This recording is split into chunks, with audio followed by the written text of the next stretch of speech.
Nataka kuwashukuru watu wa Radio Maria Kisumu kwa kuja hapa parokia yetu hapa. We pray for them and their family and the work that they are doing. Na washukuru ninyi pia ambao mmekuja kuhudhuria hii misa takatifu, ili Mwenyezi Mungu aweze kuwabariki na familia yenu.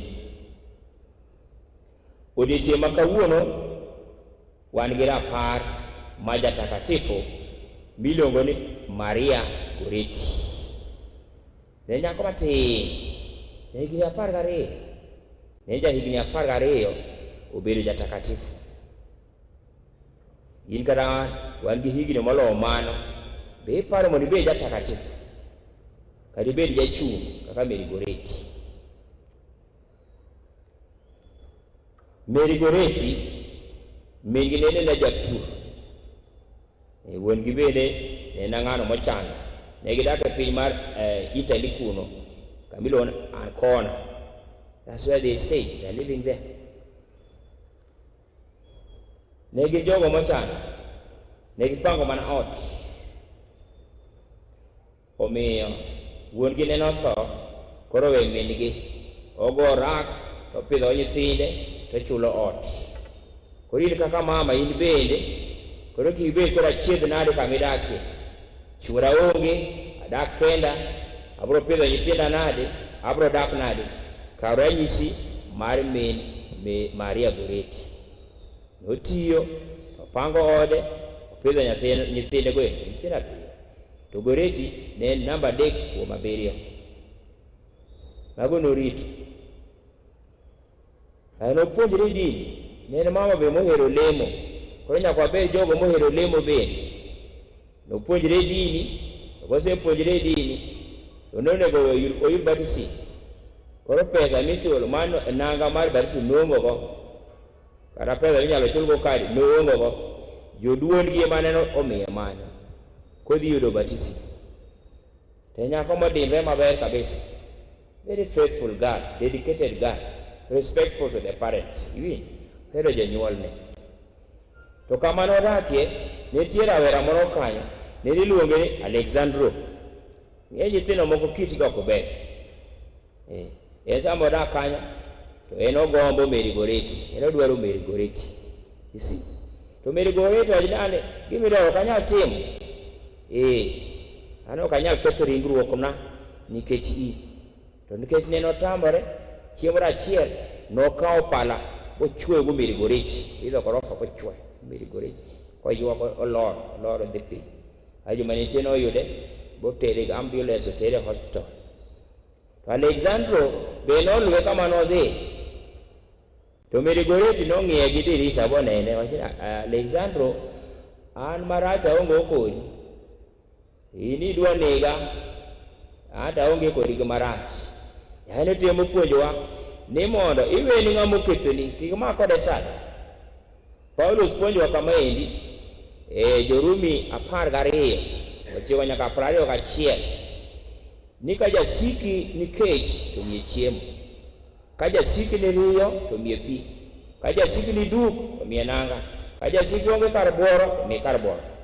Maber mitimo ni ng'ama timo ni marach ojalo kaka mach mamirni miolo kuome. To jodhi bedo piny koparo ni an aparo kuom wadwa marach, an atimo ni wadwa marach, ento timo na maber. Marach iloyo kod ber. Iwinjo wachni? Marach iloyo ng'o? Ka iwuok ka idhi kwan jasiki, ibedo kinyal wuoyo kode, inyal modho pi kode, timne maber. To mano be moko yuago jomoko bedo go jokristos.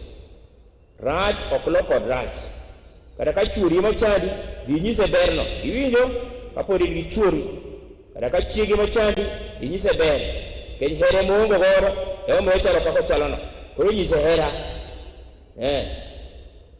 Mane kilogo richo. Iwinjo? That's what we do like that. And that's the lesson we learned from Mary Goretti.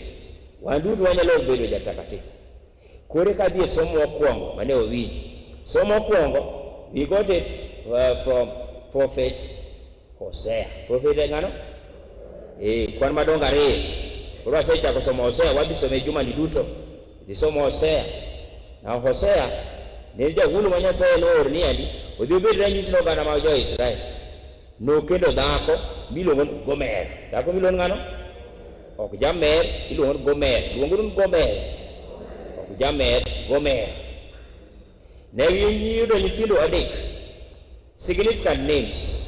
Moro ne iluongo Loruhama, moro ne iluongo Luami, kamano, moro iluongo Jezreel. Nyingi. Then oganda mag jo-Israel nosiko kodimbre ne Ruoth Nyasaye. Koro dwa dhi nyiso gi ranyisi ni. Kamano, kara kwahero Nyasaye osiko koherowa. Koro nyaka wabed kwahero Nyasaye. Mano e ranyisi mane omiyo jahulo Hosea nodhi nyiso oganda mag jo-Israel ni kata gisesiko gilamo nyiseche manono, Nyasaye to pod oherogi. Gilamo nyiseche miluongo ni Baal. Kamano, ibe kata kilamo idhi ajuoga, ilamo gimoko Nyasaye, nilamo josiasa, iwe Nyasaye. Po Nyasaye nyiso en monego walam. Iwinjo? En monego walam. The other day, I saw in Kisii, josiasa kantie, ka jomoko iluongo ni goons, rawere moko, gin gitimo lweny gigo koko kama, yesterday, and one died there. Koro nyiso nyithindo ma nyikwayo moriwre ni goons, gin gidwa goji kama, timbegi ok kare. So we don't need those kind of characters, iwinjo? And that's why even the Ministry even of Internal Security, they should work on this. The other time in the Westland, some people just come in the hotel with the guns, just shooting people, just taking people's guns and machines. Then I wonder, even the security people at the door, what they are doing. Even the police around, what they are doing. Now the goods cannot be speeded to the security, even the police officers and the others. Yeah, so people cannot hide in wrong things. You cannot hide in wrong things. Yeah, and that's why if you are a leader, even in security, internal security, if you cannot do the job, you must carry up your hand.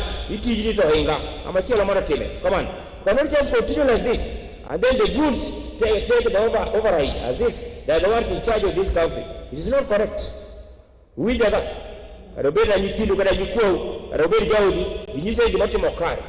cannot live in a country like this.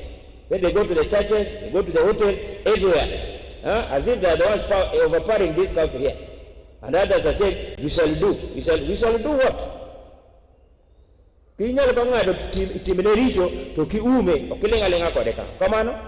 That's what we get from Hosea. The love of God should be the love of the neighbor also. Ay bange, Korowadi Injili Mari Yesu. Gospel of today. Gospel of today, no can. Then Matayadi. Aku do bidala do the som. Kada jo mane kubili kanisa. Kango mu mane som na kama ne usomo ti al ne kan. Iwindo. Matayo chikwang di som ni kun. Koro Jesus tamano lemo nitie jatelo moro manyare matuo. The only daughter is sick and he said is dead. Ner ko yie kuom Yesu somo no biro ir Yesu. Ongeni Yesu nyalo tamo. Sama koro Yesu koro wuoyo gi jo Yesu okaw kodhi. To seche go nitie mama moro kanyo mabedo osechandre gi tuo. Higni 12 ka iye chwe mama. Higni 12. Osetemo daktari motamore. Kamoro be tuo ingo mang'eny. Isetemo mondo ilem to tamore. Kamano, come to Christ. Mama no biro ir Yesu. Waje riak nanga ne makamulo. Nanga ni lunga nango. Accessible Doluo, gi Kiingereza, gi Doluo lo ngana dengwa. No mula dengwa maru Jesus Christus. Ni kanga mula magi tofu anabi chang. Nenna kama Yesu kumulu. To wanu wa Yesu eringruok mari.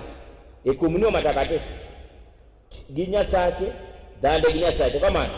Koro nyalo changwa machal nade. No riak nanga Yesu emanu mulo emochangi. Osetemo daktari kaka nyalo higni 12 to yie pod chwera.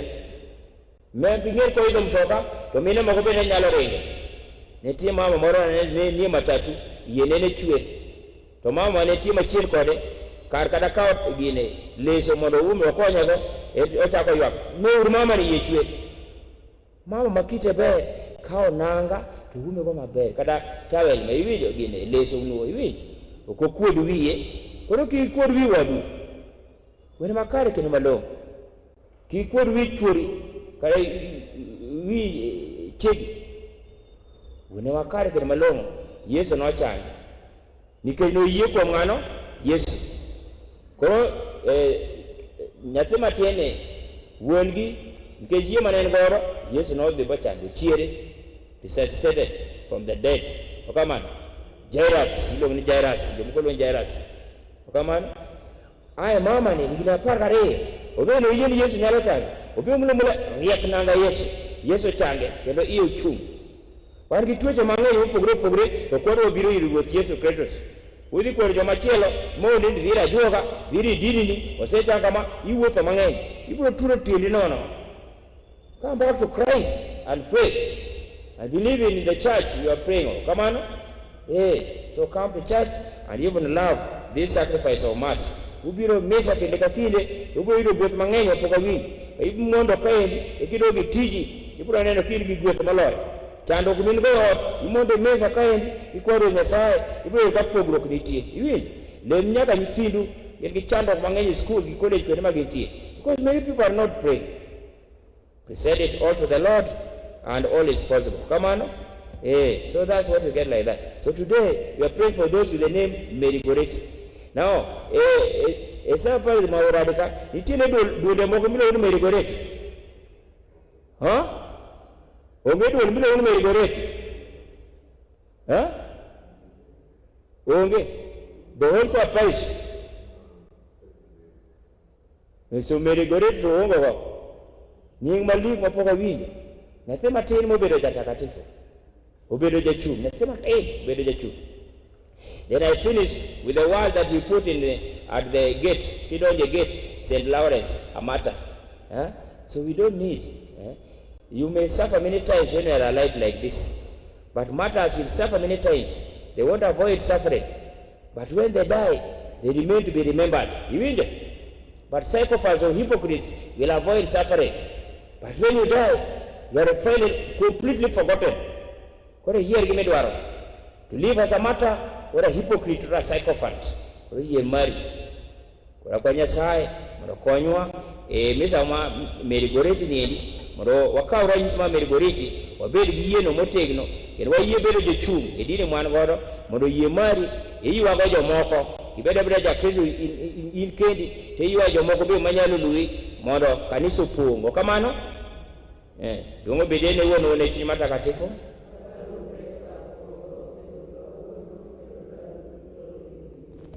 Go lose a